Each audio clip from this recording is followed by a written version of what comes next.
Baik, teman-teman, kita melanjutkan kembali. Sebelumnya kita tadi membahas di video saya sebelumnya terakhir, kita membahas terkait dengan 3 karakteristik dari plan asset ya. Itu menjadi sangat konsep sekali yang perlu dipahami.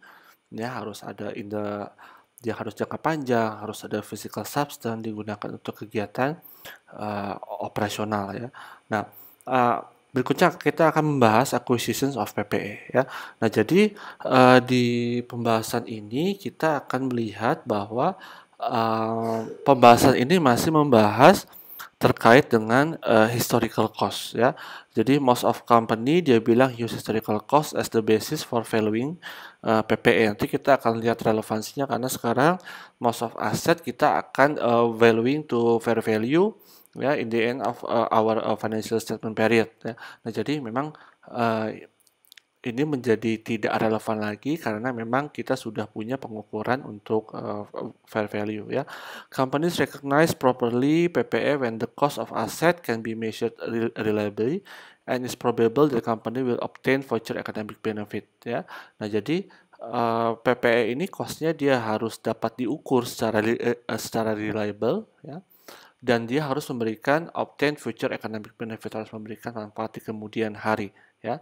Dia memberikan contoh, for example when Starbucks purchases coffee makers for its operations, these costs are reported as an asset because they can be reliably measured. Jelas ada invoice-nya, dan dia memberikan benefit future period, artinya mesin tersebut bisa menghasilkan produksi kopi untuk menjadi sales ataupun revenue bagi si Starbucks tersebut ya. Nah, however dia bilang when Starbucks makes ordinary repairs ya, dia melakukan perbaikan secara berkala ya to its coffee machines, it expenses this cost because the primary period benefited is only for the current period ya.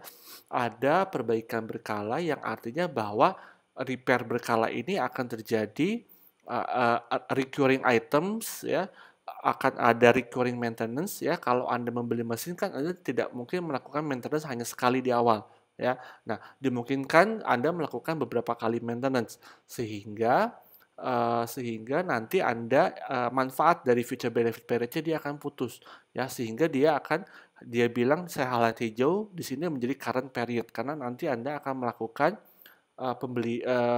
akan melakukan perbaikan secara berkala ya. Itu current period ya. Nah, kita lanjutkan kembali. In general, companies report the following costs as PPE and equipment ya. Nah, misalkan dia bilang di sini purchase price dia bilang including import duties and non-refundable purchase tax less dikurangi dengan diskon ya.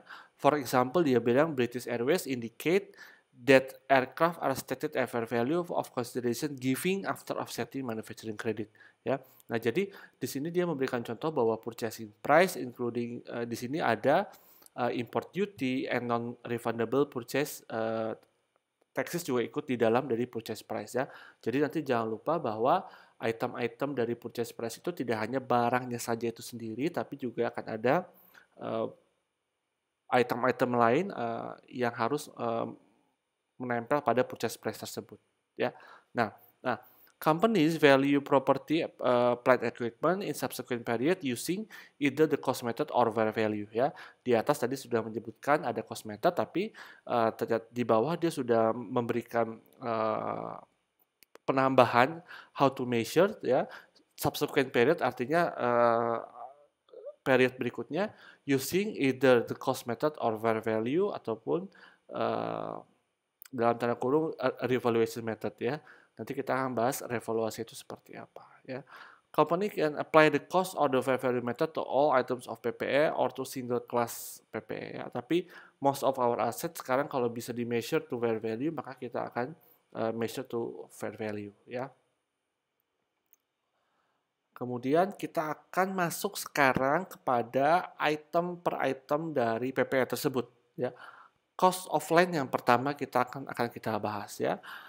Cost of land ya, karena sangat dimungkinkan sekali perusahaan untuk memiliki ataupun meng-acquire membeli tanah, ya. Cost of land, all expenditure, dia bilang definisinya all expenditure made to acquire land and ready it for use are considered part of the land cost. Ya, semua biaya untuk membeli tanah sehingga tanah tersebut are ready dapat digunakan oleh perusahaan, dipertimbangkan atau diperhitungkan sebagai bagian dari harga tanah tersebut. Ya, nah.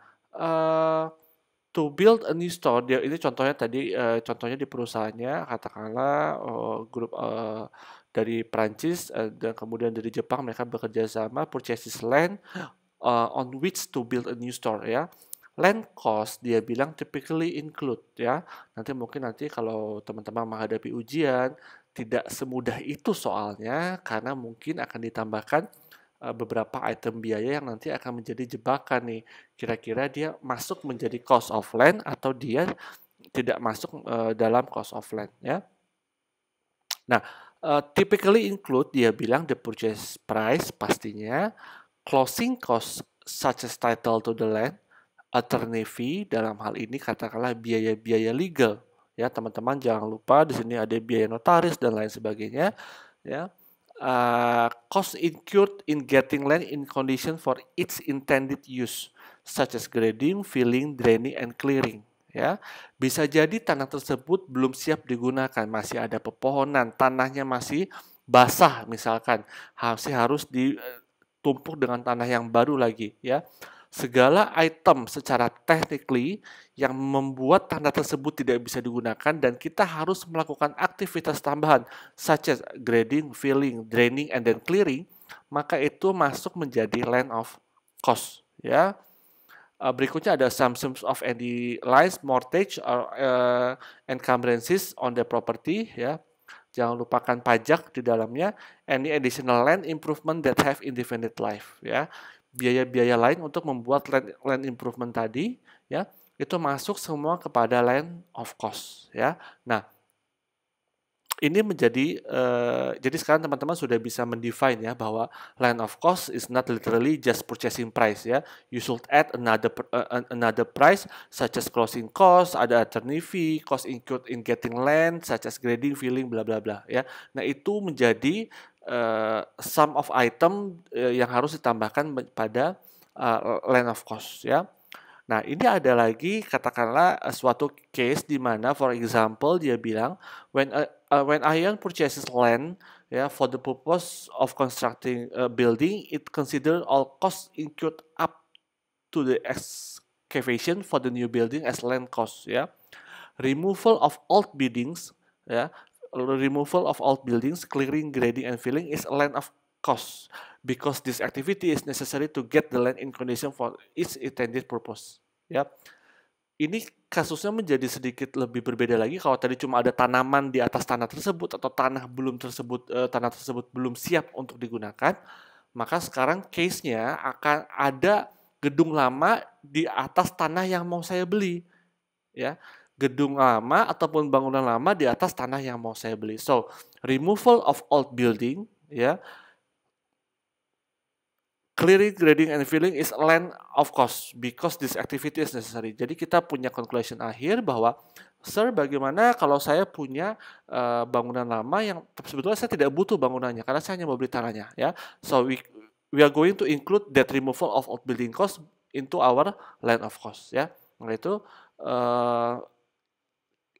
beberapa case yang perlu dipertimbangkan, ya.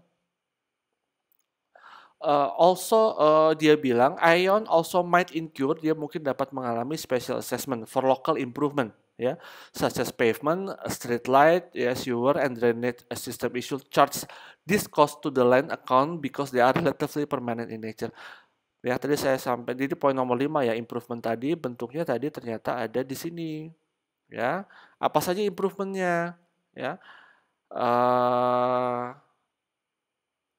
Special assessment for local improvement such as pavement, ya, jalanan yang harus disemen, street light, lampu, drainage system untuk drainase, ya, semacam selokan, ya, yang ada itu masuk semua kepada this cost to the land account because they are relatively permanent in nature ya. Sehingga ini menjadi tambahan item biaya lagi untuk masuk dalam cost of land ya. Nah, generally land is part of PPA. However, if the major purpose of acquiring and holding land is speculative, a company more appropriately classified the land as an investment ya. Jadi dimungkinkan saja katakanlah kalau Anda memiliki perusahaan ingin beli tanah tapi tidak untuk kegiatan operasional perusahaan. Pak, saya mau di hold saja tanahnya. Tujuannya apa? Nanti kalau harganya bagus akan ada pembeli yang tertarik, saya mau jual. Boleh tapi ditaruh ataupun diletakkan di dalam investment ya, sehingga dia tidak masuk menjadi tidak digunakan ataupun menjadi operasional perusahaan ya. Perlu ada pemisahan seperti itu ya. Nah, berikutnya adalah kita akan masuk kepada cost of building ya. Tadi cost of land, sekarang ada cost of building ya. Melihat dari definisi sebelumnya, cost of land is not literally just purchase price ya. Jadi kita juga bisa sekarang memprediksi sebelum saya masuk, cost of building is not just literally purchase of building price ya. Akan ada additional cost, akan ada additional price yang harus kita tambahkan kepada cost of building ya. In detail kita akan lihat ya. Definisinya terlebih dahulu, the cost of building should include all expenditure related directly to their acquisition or construction. This cost include material, labor, overhead, ya, professional fee, and building permit. Pak, saya membuat cost of building, ternyata saya harus bayar IMB-nya, izin mendirikan bangunan, saya membuat bangunan. IMB-nya masuk kepada cost of building, ya. Kemudian kita akan lihat lagi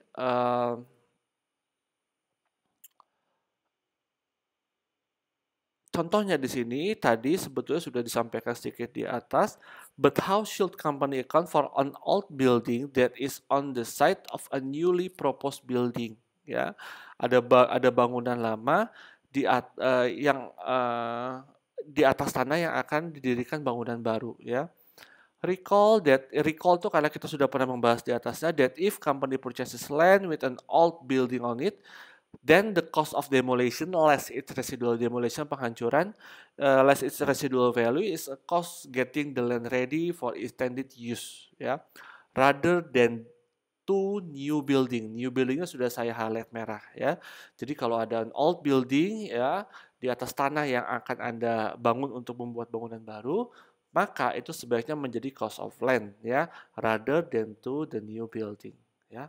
Seperti itu ya. Nah, satu lagi pembahasan cost of equipment ya. Nah, the term equipment in accounting include delivery equipment, office equipment, machinery, furniture, fixture, furnishing, factor equipment, and similar fixed asset ya.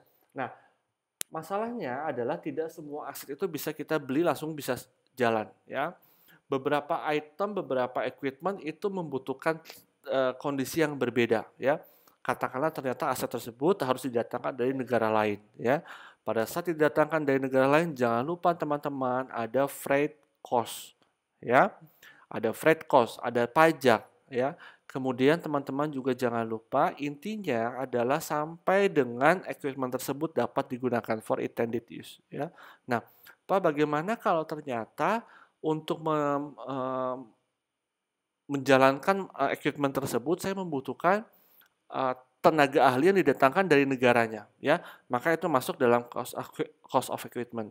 Argumennya kenapa? Karena apa? Karena kalau sampai saya tidak mendatangkan tenaga ahlinya dari negara tersebut yang memiliki asetnya, maka aset tersebut sebetulnya tidak dapat digunakan. Nah itu yang menyebabkan bahwa kita tetap membutuhkan adanya tenaga ahli tersebut untuk masuk ke dalam komponen cost of equipment ya. Nah, ini yang menyebabkan biaya cost equipment bisa menjadi lebih besar daripada literally just purchasing price of your equipment ya. Nah, berikutnya teman-teman di video berikutnya kita akan membahas self-constructed asset. Jadi self-constructed asset ini pengantarnya adalah bahwa sebetulnya perusahaan dimungkinkan untuk membangun aset, membuat aset dengan daya upaya dan sumber daya dari dalam internalnya sendiri. Akan tetapi ini menjadi sedikit challenge karena apa?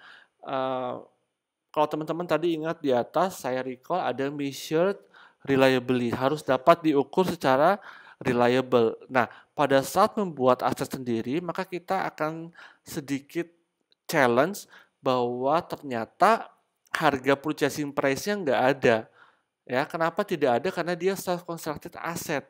Kita membuat sendiri, kita membangun sendiri. Nah, ini yang nanti akan menjadi challenge untuk self constructed asset. Jadi next video kita akan membahas tentang secara konsep bagaimana self constructed asset ini challenge-nya ada di sebelah mana ya.